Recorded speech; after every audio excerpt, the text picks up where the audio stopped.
Last week, a news piece by the Nation Media sent social media up in flames when they reported that the government had actually put a ban on feeding bottles, baby feeding bottles, and teats and pacifiers. Then shortly after, people discovered that it's a regulation, and they started demanding that the nation apologize for misreporting, because it's just a regulation. So is it a ban? Is it a regulation? And what does this regulation mean in practical terms? That's what I'll discuss in this video. My name is Susan Wanjiko. I'm the founder of wanjikuseyeke, and here I discuss the relationship between economic development and governance so that you can understand, engage, and influence the matters that affect you and I. Welcome to wanjikuseyeke.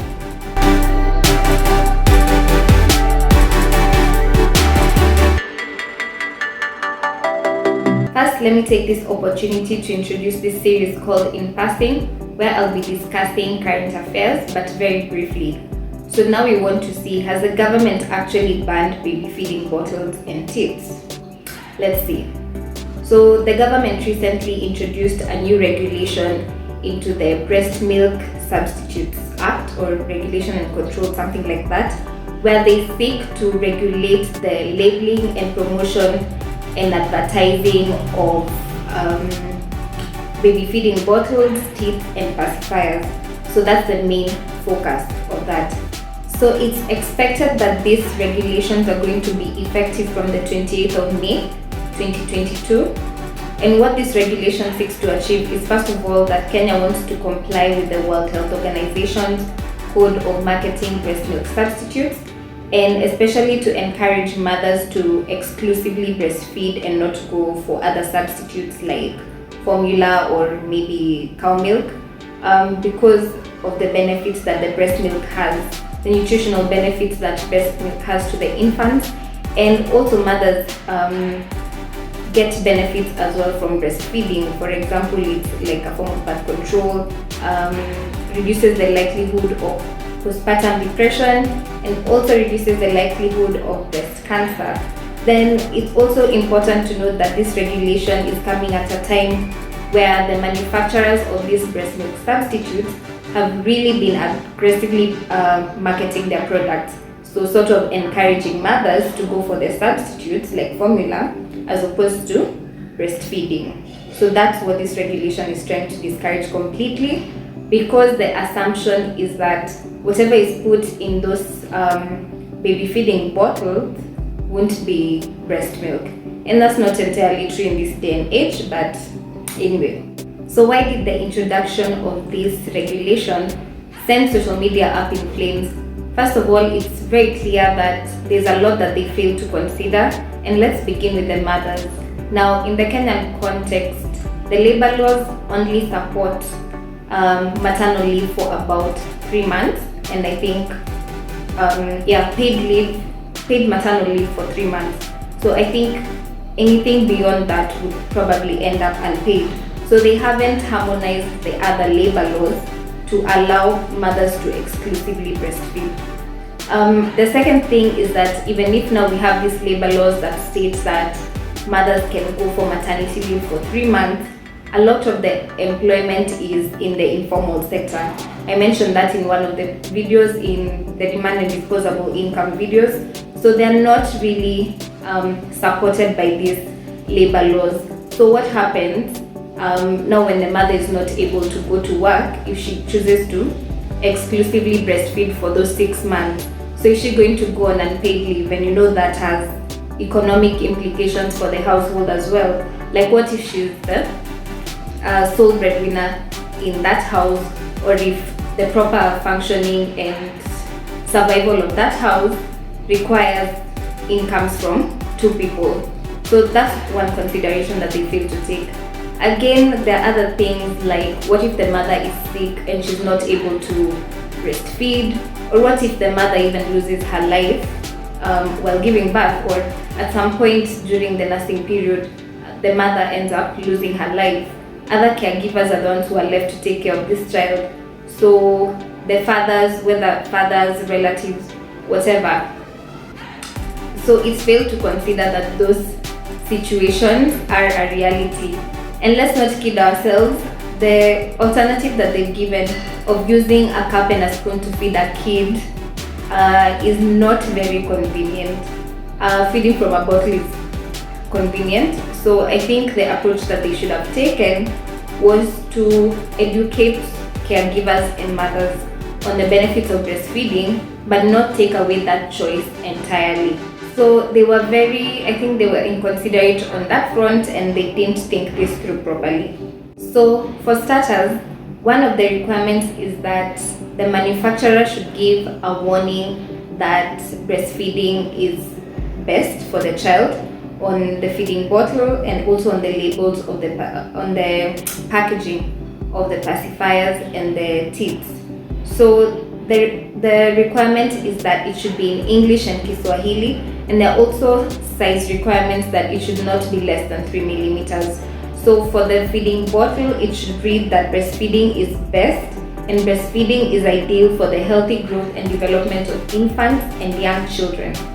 It protects against potentially fatal diarrhea, lung infections, and other illnesses.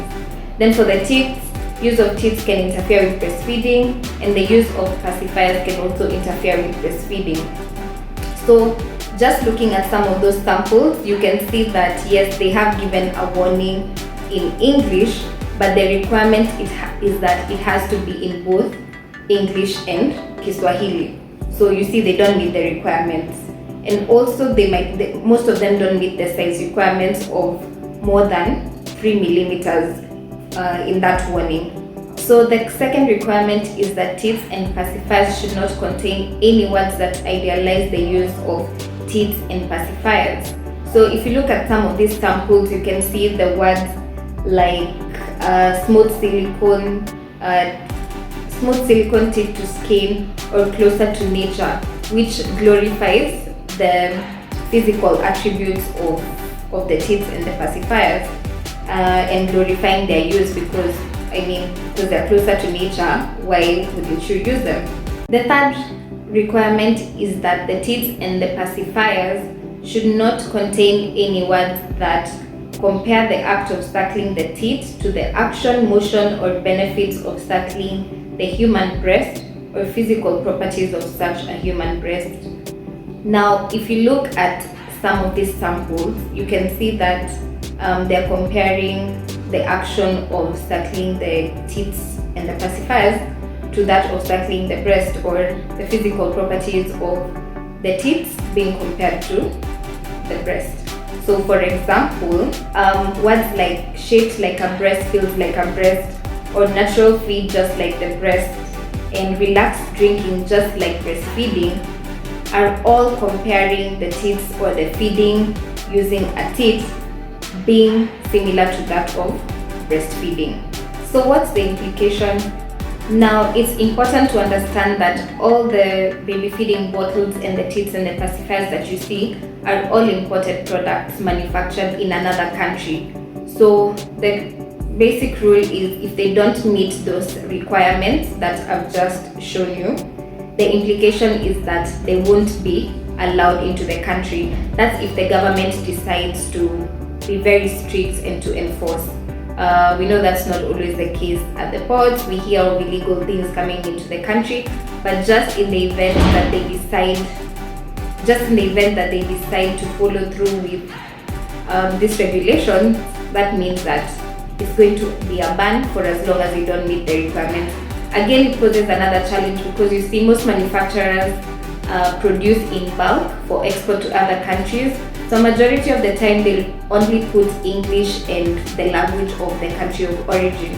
So if a product was manufactured in China, it's probably going to be the labeling is going to be in English and probably Chinese or something like that. So again, that's another thing. So they won't be allowed to get into the country, but if the manufacturing companies decide to do something to accommodate the Kenyan requirements, well then good, everyone is happy.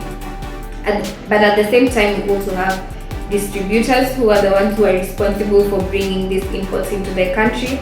So should they decide to take up that other labeling job, that responsibility of making sure that before the products are displayed that they meet those requirements, if the distributor decides to take up that responsibility, then that's going to be an added cost to you as a consumer, because remember, most costs are passed to us as the final consumers.